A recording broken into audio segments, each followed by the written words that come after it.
जैसे हमें पता है कि हमारी सोसाइटी में बहुत कॉमन ये है कि बाकी अगर आपकी तबीयत ख़राब है, पेट में दर्द है, सर में दर्द है, तो फ़ौरन डॉक्टर के पास लोग चले जाते हैं. When it comes to mental health, when it comes to depression, anxiety, when it comes to इस तरह की चीज़ें, तो फिर हम उसको वो कर देते हैं पोस्टमार्टम डिप्रेशन भी, कि ठीक है सही हो जाएगा, खुद से ठीक हो जाएगा.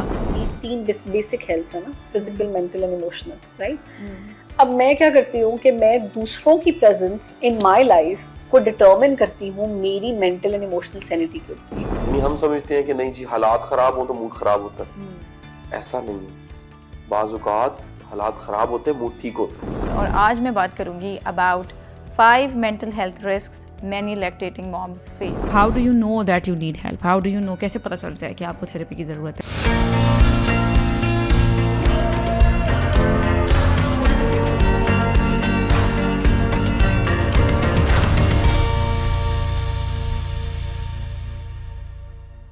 जैसे हमें पता है कि हमारी सोसाइटी में बहुत कॉमन ये है कि बाकी अगर आपकी तबीयत ख़राब है, पेट में दर्द है, सर में दर्द है, तो फ़ौरन डॉक्टर के पास लोग चले जाते हैं. When it comes to mental health, when it comes to depression, anxiety, when it comes to इस तरह की चीज़ें, तो फिर हम उसको वो कर देते हैं पोस्टमार्टम डिप्रेशन भी, कि ठीक है सही हो जाएगा, खुद से ठीक हो जाएगा. And specially when it comes, जिन लोगों को डिप्रेशन होता है, उसमें मैंने खुद देखा है कि लोग ये करते हैं कि सबसे पहले तो मैं ये डिफ़ाइन कर दूँ कि नीडिंग हेल्प का डिफरेंट कैटेगरीज होती हैं. कि अगर आपको एंग्जाइटी है, पहली चीज़ होती है talking therapy, which is called counselling, which is called, जिसके लिए आप साइकोथेरेपिस्ट के पास जाते हैं. और दूसरी चीज़ होती है साइकियाट्रिस्ट के पास आप जब जाते हैं जब आपको दवाई की ज़रूरत है, यानी कि आपका डिप्रेशन इतना ज़्यादा है, या एडिक्शन है, या डोमेस्टिक अब्यूज़, या मतलब कोई भी ऐसा केस है जो बहुत सिवियर है. जो सिवियर केसेस होते हैं उसमें यू नीड मेडिकेशन. लेकिन अगर माइल्ड सारी चीज़ें, एंग्जाइटी माइल्ड है, या रोज़मर्रा की ज़िंदगी में कुछ इस तरह के मसले हैं, चाइल्डहुड ट्रॉमा भी अगर बहुत ज़्यादा सिवियर नहीं है, कि जिसमें फ़िज़िकल अब्यूज़ नहीं है या सेक्सुअल अब्यूज़ नहीं है, तो आप फिर थेरेपिस्ट के पास जा सकते. मैं हमेशा ये कहती हूँ कि पहले थेरेपिस्ट के पास ही जाएँ. अगर उसको लगेगा थेरेपिस्ट को कि आपको ज़रूरत है साइकियाट्रिस्ट की, आपको दवा की ज़रूरत है, जैसे कुछ केसेस में लोगों को नींद नहीं आ रही होती, सारी सारी रात वो जागते रहते हैं, फिर वो खुद ही आपको साइकियाट्रिस्ट के पास रेफ़र कर देते हैं. It's not for you to decide, it is for you to just take that one first step कि आप थेरेपिस्ट के पास चले जाएं. We have a lot of अल्हम्दुलिल्लाह online pages now, there are so many pages. अगर आपको नहीं पता तो you can just message me on Instagram. I can recommend you a very good therapist. I am training as a psychotherapist. पहले मैं अपना बता दूं तो मैं प्रोफेशनल सेशंस थेरेपी वाले नहीं कर सकती. What I started doing is I started my own personal coaching sessions, क्योंकि मेरे पास बहुत सारी मदर्स आती हैं जिनको गाइडेंस चाहिए होती हैं, और वो मुझे उनसे ही आइडिया मिला है कि क्लाइंट से ही, कि वो आके कहती हैं कि आप बस हमसे वैसे बात कर लें, हमें 30 मिनट्स दे दें, हमें 40 मिनट्स दे दें. तो उसके लिए I came up with the idea कि मैं 45 मिनट्स के अपने कोचिंग सेशंस करती हूँ. You can book my personal coaching session, जिसमें मैं 1-on-1 आपके साथ डिस्कस कर सकती हूँ. वर्कशॉप्स में ये होता है, वैसे तो मैंने अभी इतनी वर्कशॉप्स कंडक्ट कराई नहीं है, बट जब भी मैं सोचती हूँ तो यही होता है कि people are very private with their issues, people are very private with their problems. तो वो सबके सामने 4-5 मदर्स हैं, सपोर्ट ग्रुप है, तो उनको बात करने में मसला होता है. तो मेरे जो कोचिंग सेशंस होते हैं वो 1-on-1 होते हैं. आप ज़रूरी नहीं है मदर हों, या आपने, मेरे पास बहुत सारे स्टूडेंट्स होते हैं, वो अपने इश्यूज़ डिस्कस कर रहे होते हैं. Like recently there was a girl who was getting married, she wanted some counselling, कि she was bit confuse about a few things. तो 10 साल की शादी का एक्सपीरियंस है, ज़िंदगी का एक्सपीरियंस है. तो लाइक मेरे टाइम पर जो नहीं था मेरे पास वो सपोर्ट, वो चीज़ कि यार मैं किसी को फ़ोन करके पूछ लूँ अगर मुझे कहीं कन्फ्यूजन है. So I wanted to be that space for others. So this is all about my coaching sessions. मेरे कोचिंग सेशंस का लिंक मैं यहाँ डिस्क्रिप्शन में भी डाल दूँगी. अदरवाइज़ मेरे इंस्टाग्राम का लिंक भी होता है, वहाँ पर आप आके मैसेज कर सकते हैं. अगर आपको लिंक नहीं मिल रहा, नीचे कॉमेंट्स में कर सकते हैं how to book your session, and we will help you. ठीक है जी. Now coming back to therapy sessions. Therapy sessions में लोगों की ये सबसे बड़ा जो सवाल मैं हमेशा सुनती हूँ कि ये हम इतनी पर्सनल प्राइवेट बातें अपनी कैसे बता दें. पीपल आर वेरी, लोगों को ये लगता है कि अगर मैं अपने शौहर की बात जाके थेरेपी में कर रही हूँ तो ये तो बहुत गलत बात है और बहुत बुरी बात है. देखिए, बात करने का भी तरीका होता है. अगर आप अपनी सास के बारे में जाके बात कर रहे हैं, जैसे फॉर एग्जांपल जॉइंट फैमिली में रहती है, आप अपनी सास की बुराई कर रहे हैं जाकर, एक तो वो 101% कॉन्फिडेंशियल होता है। सबसे पहले तो लोगों को ये जो इशू होता है कि मैं बता रही हूँ आगे कहीं बात ना चले जाए, लोग बहुत डरते हैं, लोगों के बड़े बड़े ख़ानदान और बड़े बड़े ख़ानदानी नाम होते हैं, लेकिन ये 100% कॉन्फिडेंशियल होता है। मतलब इस पर तो आपने टेंशन लेनी नहीं है। अगर आप ऑथेंटिक जेन्युइन थेरेपिस्ट के पास जा रहे हैं जिसके पास डिग्री है, सर्टिफिकेशन है, तो देयर इज़ नो वे कि वो अपने क्लाइंट को कहीं और डिस्कस करें। अगर किसी और से सुपरविजन के लिए डिस्कस किया भी जाता है तो आपका नाम डिस्क्लोज़ नहीं किया जाता, और वो भी बहुत ही कम से कम करके, लाइक बिल्कुल टू द पॉइंट सवाल पूछा जाता है। आपकी हिस्ट्री, आपका बैकग्राउंड, कोई कुछ नहीं बता सकता, ठीक है। तो ये आपने फिक्र नहीं करनी कि मैं जो थेरेपी में बात करूँगी वो जैसे लोग कहते हैं इस्लामाबाद तो इतना छोटा शहर है, फ़ौरन लोगों को पता चल जाता है। नहीं, ऐसा नहीं होता, वो प्रोफेशनल होता है। अब ये चीज़ के कैसे पता चलेगा कि मुझे थेरेपी की ज़रूरत है? देखिए, सबसे पहले तो ये कि अगर जैसे मैंने कहा कि कुछ लोगों को नींद आना बंद हो जाती है, मैंने थेरेपी इसलिए लेना शुरू करी थी, जो मैं शायद पहले भी बता चुकी हूँ, I am gonna mention it again. I started my degree, मतलब my course certification as a psychotherapist. तो उसमें it is mandatory to be in therapy, to stay in therapy for a year. तो मैंने लास्ट ईयर जब वो certificate start किया था तो मैंने थेरेपी स्टार्ट कराई थी। अब मैं उसका अनदर लेवल कर रही हूँ। So I still have to be in therapy for a year. और जब आप थेरेपी शुरू कराते हैं तो आपको पता चलने लगता है reasons why you need therapy. And it does not have to be your childhood. It does not have to be your childhood trauma. There is a lot in today's world that we're going through. किसी की शादी है, किसी के बच्चे हैं, किसी का जो सिंगल है उसको शादी की टेंशन है, जो स्टूडेंट है उसके अलग फाइनेंसेस की टेंशन है। तो हमें हमारे बचपन में हमें नहीं सिखाया गया how to cope with stress, how to cope with anxiety, how to cope with these feelings. And सबसे मेन चीज़ जो नहीं सिखाई गई कि it is okay to have these feelings. लोग बहुत रश करते हैं कि I just want to run to happiness and to feel normal, कि अगर मैं लो फील कर रही हूँ, अगर मैं सैड फील कर रही हूँ तो I have to socialise, I have to meet people. अगर जिस तरह लड़के करते हैं कि they start working a lot, they over work, they exhaust themself. दूसरा एक्सट्रीम ये है कि लड़के पार्टी बहुत करते हैं कि दोस्तों में रहेंगे, आज भी चाय पे जा रहे हैं, कल भी चाय पे जा रहे हैं। तो ये सब कुछ क्या है? ये हमारे कोपिंग मैकेनिज़म्स हैं, क्योंकि हमें अपने अनकम्फर्टेबल इमोशंस के साथ, हमारे वो कह लो कि जो सोचें तंग करती हैं उनके साथ हमें नहीं रहना आता। और आपकी हीलिंग का जो आगाज़ है वो वहीं से होता है कि आपने अपने उन अनकम्फर्टेबल इमोशंस को सबसे पहले एक्सेप्ट करना है, ओन करना है, और फिर उन पे काम होता है। अब बहुत सारे लोग कहते हैं कि हम घर पर कर लें। देखिए, घर पर सेल्फ हेल्प की किताबें पढ़ सकते हैं आप। अगर आपको एंगर इश्यूज़ है, आप सेल्फ हेल्प की किताब पढ़ लेंगे, आप लेक्चर देख लेंगे। बट जो थेरेपी करती है, मुझे लगता है थेरेपी का कोई ऑल्टरनेट नहीं होता। Recently I went to a podcast, it was on mental health and physical health. उसमें भी मैंने यही कहा कि उन्होंने मुझे यही कहा कि जो लोग नहीं करा सकते वो क्या करें। तो मैंने उनसे ये कहा थेरेपी का कोई ऑल्टरनेट नहीं है, ठीक है, it will help you. I am not saying कि again something is better than nothing. और जो ख़वातीन बहुत सारी ऐसी होती हैं, ख़ासकर जो ख़वातीन ससुरालों में रह रही होती हैं, अपने घरों में भी जो लड़कियां रह रही होती हैं, स्टूडेंट्स हैं, उनको डर ये होता है कि लोग क्या कहेंगे, कि लोगों को पता चल जाएगा, लेबल कर दिया जाएगा कि मैं पागल हूँ, मैं जहनी हूँ, या मेरे साथ मैं साइको हूँ, या ये मसला है। नहीं, बिल्कुल एब्सोल्युटली नॉर्मल लोग भी थेरेपी करवाते हैं। और ये जो लोग लेबल लगा रहे होते हैं, इनके साथ ही अपने कोई मसला है, you can keep it a secret, you don't have to tell people. Online sessions होते हैं, आप बहुत आसानी से ऑनलाइन सेशंस बुक करा सकते हैं। जब भी आपका कोई प्राइवेट टाइम है, आपने 45 मिनट्स निकालने हैं हफ्ते में एक दिन। इनिशियली वो हफ्ते में एक दिन करते हैं, फिर जैसे जैसे ज़रूरत आपकी कम होती जाएगी वो उसको 2 हफ्तों में एक दफ़ा, फिर 1 महीने में एक दफ़ा, depends on your case. But again मैं ये कहती हूँ कि करा के देखें। अगर आपको लगता है ना आपको नहीं भी ज़रूरत, जस्ट ट्राई इट। 2-3 सेशंस करा के देखें and you will feel the difference, you will see the difference in your self, in your personality, in your confidence. हर किसी का कोई ना कोई मसला होता है, किसी का कॉन्फिडेंस होता है, किसी का बात कम्युनिकेशन होता है, आपकी बॉडी लैंग्वेज, मतलब 10 चीज़ें होती हैं। बट यही है कि ट्राई करके देखें। अगर आपको लगता है कि मुझे कराना चाहिए, मुझे नहीं कराना चाहिए, just give it a try. And अगर पुराना कुछ भी नहीं है, आपका चाइल्डहुड वॉज वेरी स्मूथ, आपकी ज़िंदगी वॉज वेरी स्मूथ, तो अभी आजकल की ज़िंदगी में जो भी चल रहा है आप उस पर बात कर सकते हैं। तो मैं कह रही थी कि आपको बताने की ज़रूरत नहीं है, क्योंकि अक्सर ख़वातीन मेरे पास आती हैं और कहती हैं कि हम तो नहीं बता सकते ससुराल में, या हम तो नहीं बता सकते हस्बैंड को नहीं बता सकते, ही इज़ अगेंस्ट इट, या ये वो। तो अगेन 10 चीज़ें मैं ये नहीं कह रही कि सब करते हैं, बट बहुत सारी ऐसी औरतें हैं जो 10 चीज़ें हस्बैंड से छुप कर मेके जाके कर रही होती हैं, कि शॉपिंग भी कर रही हैं या ये हर चीज़ तो नहीं बता रही होती. And this is not something, आप कुछ गलत तो नहीं कर रहे हैं. और अगर आप अपने पार्टनर को समझाने की कोशिश कर चुके हैं 10 दफ़ा, like there was one case, she kept telling me कि मैं 10 दफ़ा बात कर चुकी हूँ, आराम से बात कर चुकी हूँ कि मुझे डिप्रेशन है और मुझे ज़रूरत है दवा की और डॉक्टर की, पर वो नहीं समझते इस बात को. लोग डिसमिस कर देते हैं, डिसरिगार्ड कर देते हैं कि नहीं ये तुम्हारा, वैसे तुमने फतूर पाला हुआ है, कुछ भी नहीं है, तुम सोचती ज़्यादा हो ये वो.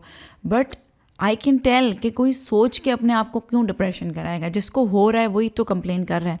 बट अगेन वो उसकी अंडरस्टैंडिंग वो लैक कर रहा है, आपका हस्बैंड वो नहीं समझ पा रहा. तो it is your job to help yourself, for your kids, for your relationships. तो आपने अपनी मदद करनी है. अगर मेरे पेट में दर्द हो रहा है तो मेरे पेट में दर्द हो रहा है. दूसरा इंसान मुझे कहेगा कि नहीं तुम्हारे पेट में दर्द नहीं हो रहा, तो मैं उसकी बात सुन लूँगी.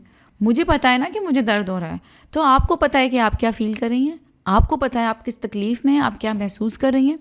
मैंने ऐसी ख़वातीन को भी देखा है जो छुप कर मेडिकेशंस डिप्रेशन की ले रही होती हैं, कि उनके शौहर इस बात को मानते ही नहीं है कि नमाज़ पढ़ो और वो करो. बिल्कुल इसमें ये एक अलग टॉपिक है, ये एक अलग वो है कि नमाज और ये सारी चीज़ें, मतलब हम सब मुसलमान हैं और ये चीज़ें मदद करती हैं, बट इलाज भी ज़रूरी है. जैसे कि मैंने पहले भी कहीं वीडियोस में एग्जांपल दी है कि अगर किसी को सर्जरी की ज़रूरत है, अपेंडिक्स है, तो सिर्फ दुआ से तो वो नहीं होगा. आपने दुआ भी करनी है, नमाज भी पढ़नी है, सारी दुआएं भी करनी है और साथ इलाज भी करवाना है. तो दुआ के साथ इलाज भी ज़रूरी है. तो आप इस तरह से कर सकती हैं कि लाइक मेके जाती हैं तो आप अपना सेशन बुक करा लें. या again your healing is your responsibility. ये विक्टिम माइंडसेट में रहना छोड़ दें कि मैं तो कर ही नहीं सकती हूँ, मैं क्या करूँ, कोई मेरी सुनता ही नहीं है. ये नहीं, आपको अल्लाह ताला ने अपना सेपरेट दिमाग दिए है, आपको एक इंडिविजुअल बनाया है, आपको आपके राइट्स पता होने चाहिए. नहीं पता तो गूगल करें और सीखें. और नहीं कोई मान रहा तो अपने आप को मनवाएं. कि फिर ये होता है कि जब when you keep listening to the same thing again and again, कोई मुझे 100 दफ़ा बोलेगा ना और 10 लोग बोलेंगे कि तुम्हारे पेट में कोई दर्द नहीं है, तुम वहम करती हो, तो मैं वाकई सोचने लगूंगी कि वाकई मेरे पेट में दर्द हो रहा है या मैं वैसे ही ज़्यादा सोचती हूँ तो दर्द शुरू हो जाता है. You start questioning your self. तो अपने आप को उस स्टेज पे ना जाने दें कि जहाँ आप खुद अपनी तकलीफ़, अपने प्रॉब्लम को वो कर दें, डिस्कनेक्ट कर दें कि नहीं मेरे साथ तो ये नहीं हो रहा. जैसे जो क्रॉनिक हेडेक होता है, बार बार लोगों को होता है, तो उसमें उनको पता भी नहीं चलता. Daily they start popping pills के, मतलब एक पैनाडोल रोज़ खा रहे हैं and it's a routine for them. Instead कि वो अपनी हाइड्रेशन बेहतर करें, कि वो पानी ज़्यादा पिएं या अगर चाय पीनी है तो टाइम से चाय पी लें, वो रूटीन बन जाती है. तो अपनी रूटीन ना बनने दें. कि डिप्रेशन में एक चीज़ ये होती है कि लोग सोते बहुत हैं और एक एंग्जाइटी में होता है कि लोग सोना छोड़ देते हैं. तो ये बहुत बड़े सिम्टम्स हैं अगर मैं बताऊँ तो. अगर आपके साथ यही रूटीन है कि आप हर वक्त आपको नींद आ रही है, हर वक्त आप सोना चाह रही हैं, तो this can be a sign कि your body is giving up. तो हेल्प जो है वो लेने में कोई हर्ज नहीं है. जैसे हम अपनी फ़िज़िकल बीमारियों में नहीं शर्माते, हमें इसमें भी नहीं शर्माना चाहिए. स्टिग्मा की बात अगेन मैं करूँगी कि हम क्या कर सकते हैं अबाउट दिस. जैसे कि मैं हूँ, आई एम वेरी ओपन कि मैं इस पर बात करूँ. मैं जितनी पॉडकास्ट पे जाती हूँ, मैं जहाँ जाती हूँ, मैं खुलकर इस पर बात करती हूँ. बिकॉज़ अगेन अगर मैंने भी इसको सीक्रेट रखना है, छुपा के रखना है कि वो लोग मेरे बारे में क्या सोचेंगे. और मुझे इनिशियली बहुत लोगों ने ये बोला भी, दिस इज़ वेरी इंटरेस्टिंग, कि you know you're telling people that you're in therapy and then again you're promoting your coaching sessions के आप मुझसे वो कराएं. तो लोग तो ये समझेंगे कि तुम्हारे साथ तो खुद प्रॉब्लम्स हैं, तुम हमारे क्या प्रॉब्लम्स हल करोगे.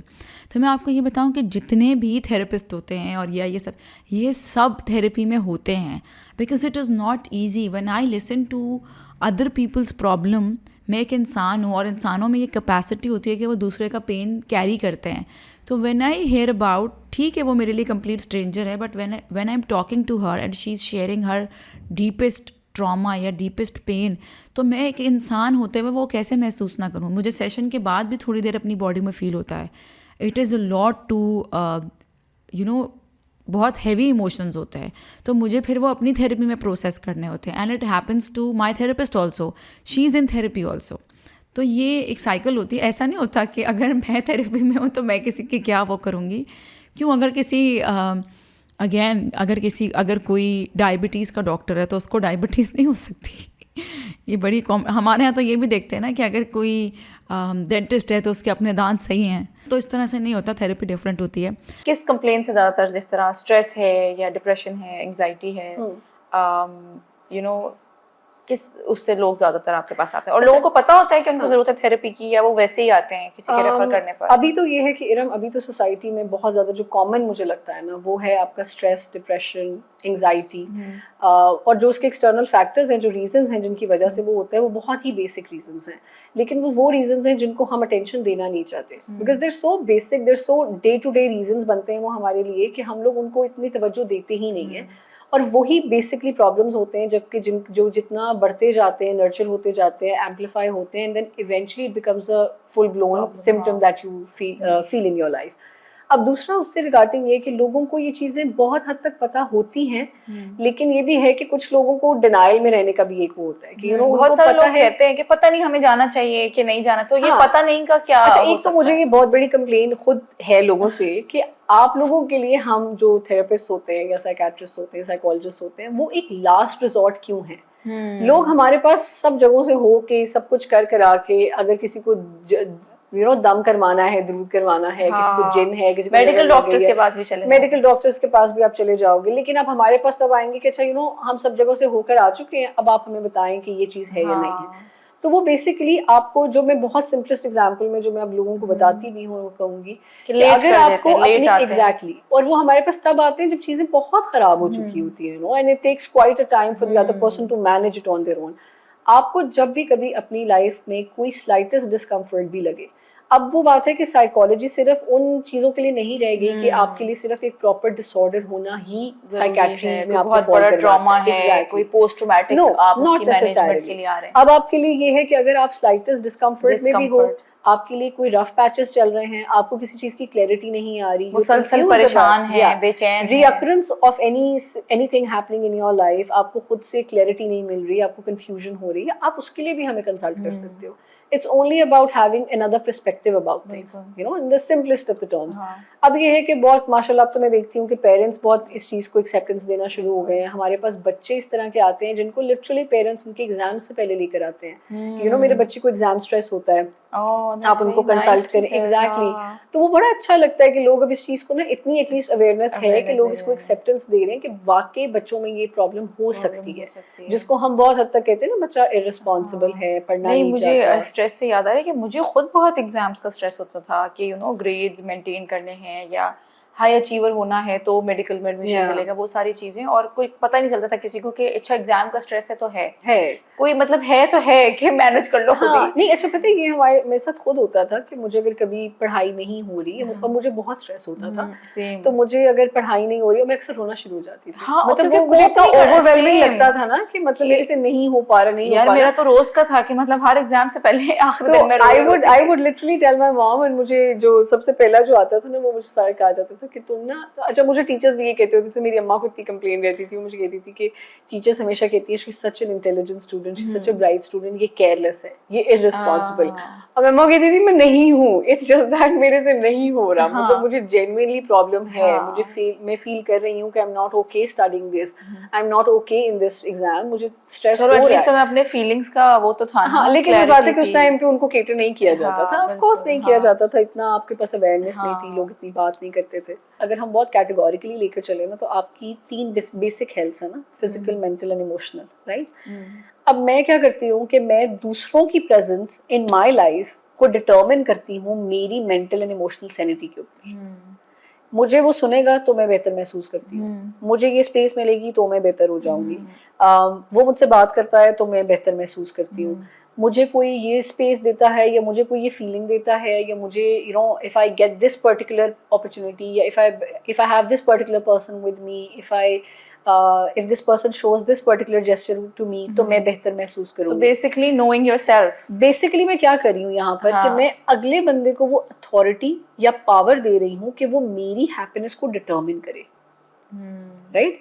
मेरे लिए मेरी mental sanity and emotional sanity should come from my self, वो मेरे तक होनी चाहिए। मैं क्यों अपनी हैप्पीनेस को दूसरे के मूड पे डिपेंड करवाऊंगी? पर ये ऐसा होता है ना, मतलब ये यही तो आपको बता रही हूँ, और ये होता है, और ये क्यों होता है, because we are not known to ourselves. हाँ, हमें खुद नहीं पता ना, फलां ने ये बात कर दी और मैं ट्रिगर हो गई, और फलां ने ये बोल दिया और फलाने को भी आपके ट्रिगर्स बहुत अच्छी तरह से पता है। स्पेशली इन आपके शादीशुदा रिश्तों में, जैसे और उसको पता मियां है, इसलिए बीवी भी में। पता है क्योंकि हम शायद वो स्पेस इसलिए भी एक तो बहुत जल्दी ऑक्यूपाई हो जाती है दूसरों से, क्योंकि जहाँ पे मैंने अपने आप को इम्पोर्टेंस देनी है ना, वहाँ पे मैंने अपने आप को बिल्कुल एंड पे रखा है। This is मेरे very लिए नहीं true. है ना, मैंने उसको दिया ही नहीं है कि अगर अगला बंदा घर थक के आया है, अगर मेरा शौहर है वो सुबह से गया, वो शाम को थक के आया है, वो एक पूरा एक्सपीरियंस गुजार के आया है, राइट। उसके 10,000 मसले हो सकते हैं ज़िंदगी में। उसने अगर मुझे खड़ा के सिर्फ ये कह दिया कि यार मेरा अभी दिल नहीं कर रहा बात करने को, मैं क्यों इतना पर्सनल ले रही हूँ उस चीज़ को? वो मेरे से नहीं है, वो मेरे लिए नहीं था, वो मेरे रिलेटेड अपने नहीं आप को था। सेपरेट करना, अपने आप को डिअटैच करना, अपने आप को अपने आप को स्पेसिफिक रखना कि मेरी स्पेस नहीं है, I don't have to be a part of it. And putting your worth in your relationships कि कि अगर किसी ने कह दिया कि you not a good wife, तो ये मतलब मेरी तो जिंदगी खराब हो गई। हाँ, खत्म, कितना डिफरेंट रिश्ता गॉन। अब there is nothing left for me. मैं लिटरली ये वही बात है, at the end of the day what works for you and what works for your husband. तो मेरे लिए मेरे हस्बैंड और मेरा ये है कि मुझे बहुत ज्यादा ये कहा जाता है, माय हस्बैंड अल्हम्दुलिल्लाह ही इज वेरी सपोर्टिव। जैसे आपने मेंटालिटी एक्सप्लेन की कि जो बैठे हैं उनकी ये सोच होती है, कोई कहाँ बैठा है, कोई कहाँ से कमेंट कर रहा है, किसकी क्या सोच है। So yes, ignoring is the right thing. Next is, how can we navigate self-doubts or negative thoughts that might arise while pursuing ambitious goals? For example, I'll use my example here that I'm doing YouTube. I'm doing it since a year and I have a team. जैसे production है, इसी तरह एक manager है, वो कर रहे हैं वो वाली side handle, thumbnails वगैरह। और क्योंकि ये काम पर्पस ड्रिवन है, इंटेंशन ही यही थी एजुकेशन और इन्फॉर्मेशन, तो मैं तो बार बार when I feel demotivated, I remind myself कि मैंने why I started it, ठीक है। लेकिन बहुत सारे लोगों के पास ये चीज़ नहीं होती, या मैं कहूँगी कि प्रिविलेज भी है कि मुझे इतनी ज़रूरत नहीं है। मैं हमेशा ये कहती हूँ कि उस तरह से मुझे जल्दी नहीं है कि मैं पैसा कमाना शुरू कर दूँ। बट अगर कोई ऐसा केस है कि जहाँ लोगों को जल्दी होती है या वो जॉब छोड़ के कोई और अपना काम शुरू करना चाहें, तो उनके लिए आप क्या कहेंगे? अच्छा देखें, जो है फिर अगेन मैं कहूँगा कि आप अगर रूम में हैं तो फिर रूम के और रोमन्स के प्रिंसिपल्स को समझें। ये जो लाइफ है इसके कुछ बड़े मोटे मोटे प्रिंसिपल्स, उनमें एक असूल ये है कि आपकी मोटिवेशन, आपका जज्बा, आपकी उमंग, आपकी तरंग एक सी नहीं रहती, ये ऊपर नीचे होती रहती है। बाहर कितने मौसम हैं, फिर आपके अंदर के भी मौसम। वो अंदर के मौसम का नाम है मूड, वो भी एक सा नहीं रहता, उसके मल्टीपल फैक्टर्स हैं। यानी हम समझते हैं कि नहीं जी हालात खराब हो तो मूड खराब होता है, ऐसा नहीं है।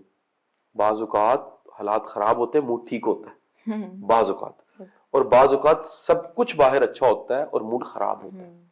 मूड एक ऐसी चीज है जिसमें मल्टीपल फैक्टर्स, आप ये कह लीजिए कि अगर हम किसी एक देखें मल्टीमीडिया को जो है प्रोजेक्टर, तो उस पे एक पिक्चर चल रही है, जब उसका लेंस खराब होता है ना तो उसमें एक कलर आउट हो जाता है या दो कलर आउट हो जाते हैं या फिर वो ब्लर करने लग पड़ता है। लाइफ भी ऐसी है, इसमें 7 कलर्स हैं और ये हर वक्त इतनी शार्प पिक्चर नहीं दे सकते, ये ऊपर नीचे होती रहती है। इसमें कभी कलर्स खराब हो जाते हैं, कभी वोल्टेज खराब हो जाती है, कभी सामने उस तरह का कैनवस नहीं होता जिसपे वो पिक्चर बनाई जा सके। बाज़ औक़ात हमारी क्लैरिटी नहीं होती, हम हमसे बात कर रहे होते हैं, मैं से बात कर रहा हूँ अपने आप से, वो बात नहीं मेरी जात ही नहीं समझ रही होती। बाज़ औक़ात मेरी जात मुझे समझाना चाहती है, मैं सुन नहीं रहा होता। इतना कुछ है। फिर उसके बाद ब्रेन केमिस्ट्री है, एक पूरी की पूरी कह लीजिए कि एक आपके माइंड के अंदर अपने ब्रेन के अंदर डोपामीन है, सेरोटोनिन है, पता नहीं क्या क्या केमिकल्स चल रहे हैं और क्या खाने से हो रहा है, क्या करने से हो रहा है, क्या गलती है जिससे नेगेटिव कुछ हो रहा है, क्या एडिक्शन है, क्या नहीं है। तो इतनी चीजें मिल के आखिरकार आपका एक मूड पैदा हो रहा है। इसलिए आइडियल सोचना कि जी एक सी मोटिवेशन रहेगी, पहली बात तो ये गलत है। दूसरी बात, सवाल को थोड़ा सा मैं अमेंड करता हूं ना जी। क्वेश्चन ये है कि इस तरह के सारे चैलेंजेस के बावजूद, जिसमें लोग डाउट भी देते हैं, हमें डाउट हो जाता है, मूड एक सा नहीं रहता, हेल्थ एक से नहीं रहती। आज आपके बच्चे छोटे हैं, कल को बड़े होंगे, आज के चैलेंज कुछ और है। बड़े बच्चे, मेरे अब बड़े बच्चे टीनेज में आ चुके हैं, उनके चैलेंज जो है वो और तरह के। मुझे उन्हें और तरह से डील करना पड़ता है। उस टाइम पे मेरे लिए बड़ी आसानी थी जब वो प्ले ग्रुप और नर्सरी और 1-2 क्लास में जा रहे थे। आज और तरह के चैलेंज। एक और हमारे सीनियर्स हैं जिनके बच्चों की उम्र कह लीजिए 25, 26, 27 साल, वो रिश्ते ढूंढ रहे हैं, उनके चैलेंज और तरह हैं। फिर कईयों के रिश्ते हो चुके हैं, उनके हैं जी हमारे बच्चे के बच्चा हो गया, उनके चैलेंज और है। यानी ये जो चैलेंज का वर्ड है ये हर वक्त रहना है। दुनिया में सिर्फ एक जगह ऐसी है जहां पे ना बिल आ रहा है, ना गैस का मीटर कटता, ना जनाब जो है ना जी वहां पर इलेक्शन हो रहे हैं, ना वहां पर आटा गैस बिजली महंगी होगी, गैस बड़ी महंगी होगी। वहां पर ये डिस्कशन डिबेट ही नहीं है, वह कब्रिस्तान। ग्रेवयार्ड में कोई इशू नहीं है, कोई चैलेंज नहीं है, और वहां डेथ है, सिर्फ डेड लोग पड़े हुए।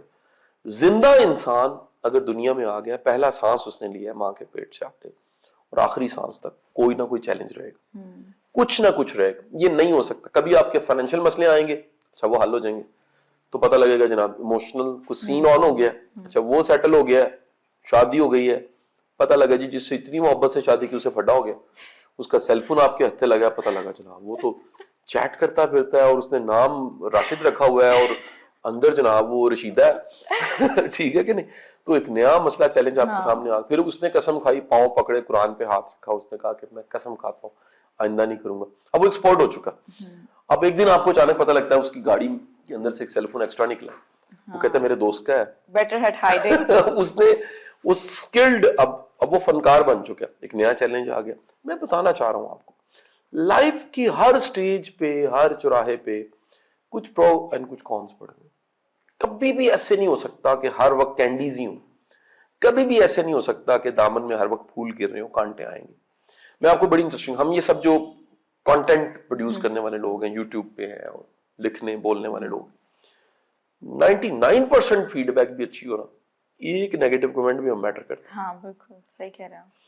मैं चंद दिन पहले ना एक जगह पे मैं खड़ा, तो एक साहब आ गए, उन्होंने आके अस्सलाम वालेकुम शाह साहब, मैं कह जी वालेकुम सलाम, कहते नहीं मैंने फीडबैक देना जरूर। उन्होंने को रिलेट किया, एक वाकया सुनाया कि फलाने टाइम पे मैंने कांटेक्ट किया था और मैं बड़ा उस दिन मेरा बुत टूटा और मैं बड़ा एम्बैरस हुआ आपसे मिलके। मैं कह जी मैं माजरत कर लेता हूँ आपसे। अच्छा, अब मैंने उनको मुकम्मल सुना, उन्होंने वो बड़े हैरान हुए कि आपने पूरा गिला मेरा सुन लिया। मैंने कहा जी देखे मैं इंसान हूं, मैंने बुत नहीं बनना, या मैं कोई देवता नहीं हूं, या मैं आइडियल नहीं हो सकता। मेरी भी हालत वाकयात चीजें बदलती रहती हैं, मैं एक सा नहीं रह सकता। सो मुझे एक तो माफी दे दीजिए। दूसरी बात है, ये मैं आपको भी माफी दे रहा हूं, जहां कुदरत 99% मुझे पॉजिटिव फीडबैक दे रही है, वहां कभी अगर कोई 1-2% नेगेटिव फीडबैक आ भी जाए, सो व्हाट। अच्छा क्या पता उसमें से भी मैं, आप मतलब आपने खुद कह दिया कि आप मुझे फॉलो कर रहे हो, तो मैं एक टीचर या बड़े भाई के तौर पे बात कह रहा हूं। देखिए समटाइम जो क्रिटिसिज्म होता है उसमें काम की बात भी होती है। कुछ चीजें हमें ना दोस्त नहीं सिखा सकते, बिल्कुल वो वही सिखाता है जो क्रिटिक होता है, और ऐसा क्रिटिक जो नफरत करता है, वो आपको कुछ सिखा के जाता है। मैंने जिंदगी कहीं, एक साहब थे वो हमेशा मेरी वीडियोस पे कमेंट करते थे, पोस्टर लगाते थे मेरे खिलाफ, ये जी रेफरेंस के बगैर बात करता है, घड़ के बात करता है। मैंने एक दिन सोचा यार ये वाकई मैं गलत कर रहा हूँ, वो सही कह रहे हैं। मैं आइंदा जब भी बात करूं मुझे रेफरेंस देना चाहिए, और वो रेफरेंस बुक, पेज, वेबसाइट का हवाला भी होना चाहिए। अच्छा, दूसरा उनका एतराज था ये खुद से तो बात कर ही नहीं रहे, ये तो किताबों की बात है। अच्छा मैं कहता हूँ भाई हम खुद से भी बात करते हैं, लेकिन रेफरेंस के तौर पे तो किताब कोट करनी पड़ती है। हाँ। जुल्म और ज्यादती ये है कि आप ये बताई ना, ये ज्यादती।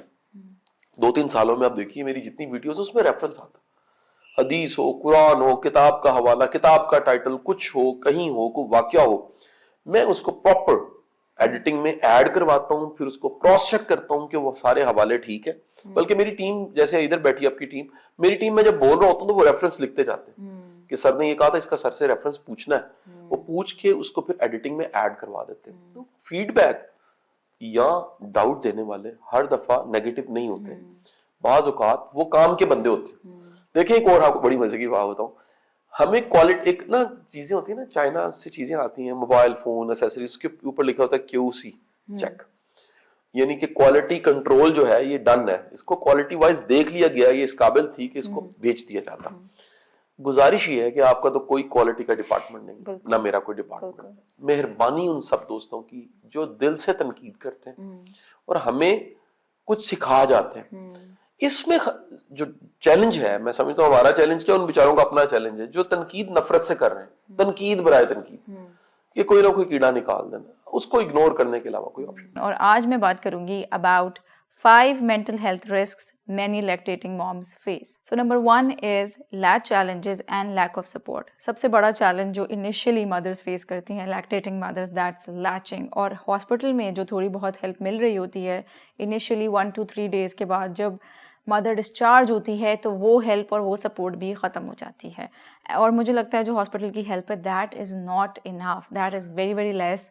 और असल चैलेंजेस जो फीडिंग के स्टार्ट होते हैं वो 3rd, 4th, 5th day onwards हो रहे होते हैं। There is engagement and other issues, और फिर मदर्स फील करती हैं एंग्शियस, दे फील सैड, और फिर एक अजीब सा स्ट्रेस शुरू हो जाता है। फिर बारी आती है लैक्टेशन कंसल्टेंट की, और लैक्टेशन कंसल्टेंट ढूंढना एक अलग चैलेंज है और उसे अफोर्ड करना इज़ अनदर चैलेंज। आज से 7-8 साल पहले मुझे तो पता ही नहीं था कि पाकिस्तान में कोई लैक्टेशन कंसल्टेंट है भी या नहीं।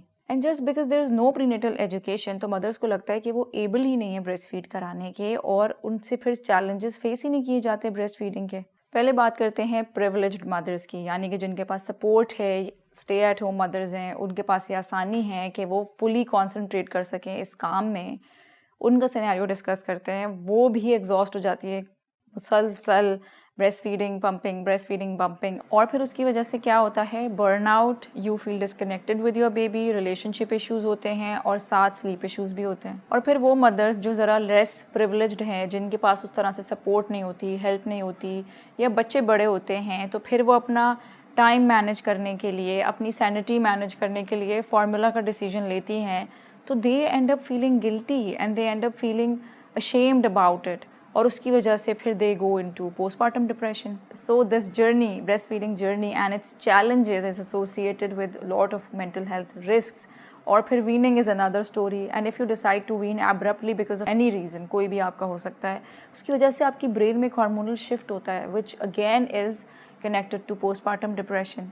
So number 2 is supply issues, that means not making enough milk. ये बहुत ही common problem है, और initially थोड़ा time लगता है feed adjust होने में, और initially एक I think सबका ये phase आता है, but उस phase में बहुत ज़्यादा stress किया जाता है, जबकि इसका simple solution है you feed and pump more frequently. but होता ये है कि वो जो इतनी देर latching और फिर feeding में लगता है, and then you take a little break, half an hour, and the baby is hungry again. तो उसमें इतनी एग्जॉशन हो जाती है, इतना स्ट्रेस हो जाता है that there is no time to connect with your baby and enjoy your newborn, which again leads to stress and anxiety. Supply issues या तो आपकी अपनी बॉडी की फिजियोलॉजी की वजह से हो सकते हैं, या तो बेबी की बॉडी की फिजियोलॉजी की वजह से हो सकते हैं। अब इसको राइट असेसमेंट, फिर ट्रीटमेंट, फिर थेरेपीज़, ये एक अनदर स्ट्रेसर होता है, स्पेशली जब आप उस प्रोसेस से गुजरते हैं when you have just given birth, और उसके बाद फिर आप उस वाले फेज़ में हैं, आपकी अपनी हीलिंग हो रही है, you have to take care of the baby, तो ये बड़ा मुश्किल फेज़ होता है। तो अगर सही सपोर्ट होगी, सही एजुकेशन होगी, तो फिर और प्रेशर नहीं होगा, तो फिर being the sole food provider for your baby, कि आप फार्मूला नहीं देना चाहते और एक्सक्लूसिवली ब्रेस्ट फीड करना चाहते हैं, तो ये काम ज़्यादा आसान हो जाएगा। Number 3 is external pressure to perform. ये जो एंग्जाइटी प्रोवोकिंग मेंटालिटी है कि good moms exclusively breastfeed, इसमें कोई शक नहीं है कि बहुत अच्छी चीज़ है अगर आप एक्सक्लूसिवली ब्रेस्ट फीड कराएं, लेकिन जब ये देखती हैं मदर्स के फैमिली में सब एक्सक्लूसिवली ब्रेस्ट फीड कराती हैं, या फ्रेंड्स में सब एक्सक्लूसिवली ब्रेस्ट फीडिंग करा रहे हैं, तो एक एडिशनल प्रेशर ऐड हो जाता है which is not good for the mother, जिससे again anxiety, depression, inadequacy feel होती है। तो मुसलसल माँ को प्रेशराइज़ करने के बजाय कि बच्चा भूखा है, उसका पेट नहीं भर रहा, एक ये स्ट्रेस ऐड करने के बजाय लाइफ में, maybe mothers can try and consult doctors जो सप्लीमेंट्स प्रिस्क्राइब कर सकते हैं, जिससे स्ट्रेस डिक्रीज़ होता है, आपको टाइम और स्पेस मिलती है to develop great latch and obviously supply. Number 4 is internal pressure to measure up. हमारी सोसाइटी ने और सब ने मिलकर जो ये तय किया हुआ है कि parents who decide to bottle feed their kids are inferior, ये चीज़ बदलने की बहुत ज़रूरत है, क्योंकि मदर्स फिर नहीं कर पाती, वो कॉन्स्टेंटली परेशान रहती है, उनको कॉन्स्टेंटली हॉस्पिटल से, डॉक्टर से, हर किसी से वो एक ही बात सुन रही होती है that breast feed is optimal and it's the best nutrition, और फिर दे एंड अप फीलिंग कि मैं अपने बच्चे को बेस्ट नहीं दे रही, मैं अपने बच्चे को बेहतरीन से प्रोवाइड नहीं कर पा रही, और फिर वो एक स्ट्रेस रहता है, एक सैडनेस रहती है। So maybe instead of focusing on this, it's a scientific fact and everybody knows breastfeed is best for kids. But maybe we can try and focusing on the other thing that's best for kids, and that is their mother's mental health. So maybe just okay nutrition and formula is okay if it's coming with their child's mom's mental health. So number 5 is sleep deprivation, and in this I want to share my personal experience. 7 years ago when I was breastfeeding my firstborn, and he used to wake up every hour at night, and I was happy that I have enough milk and I was building my supply because we make most of our prolactin at night. पर उससे हुआ ये कि सारी रात हर घंटे जब आप उठते हैं, बार बार उठते हैं, एंड देन अगले दिन you're फुल टाइम मॉम, आपका पूरी वही ड्यूटीज़ होती हैं, वही रिस्पॉन्सिबिलिटीज़ होती हैं.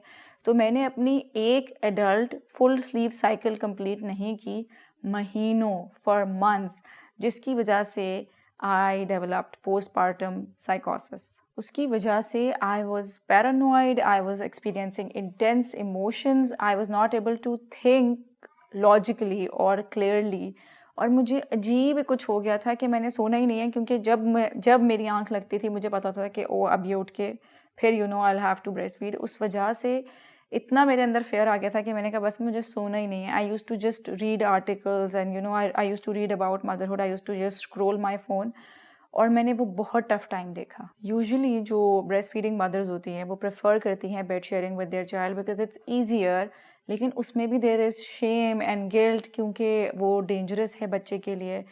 और दूसरा ये कि मोर फ्रिक्वेंटली जब आप बार बार उठ रहे होते हैं, आपकी नींद बार बार ख़राब होती है, that is again a risk factor for postpartum depression. तो ऐसी सिचुएशन में प्रोफेशनल हेल्प लेनी चाहिए, थेरेपिस्ट के पास जाना चाहिए. जैसे कि मैंने ये स्लीप चैलेंजेस की बात की, इसमें भी और जो बाकी इससे पहले जो सारी बात हुई उसमें आपको प्रोफेशनल हेल्प की ज़रूरत होती है, बिकॉज़ गोल ये है कि हमने बैलेंस करना है बच्चे की नीड्स और साथ पेरेंट्स की नीड्स. ये बैलेंस नहीं होगा और अगर आप एक चीज़ पे काम करेंगे तो दूसरी चीज़ सफ़र करेगी.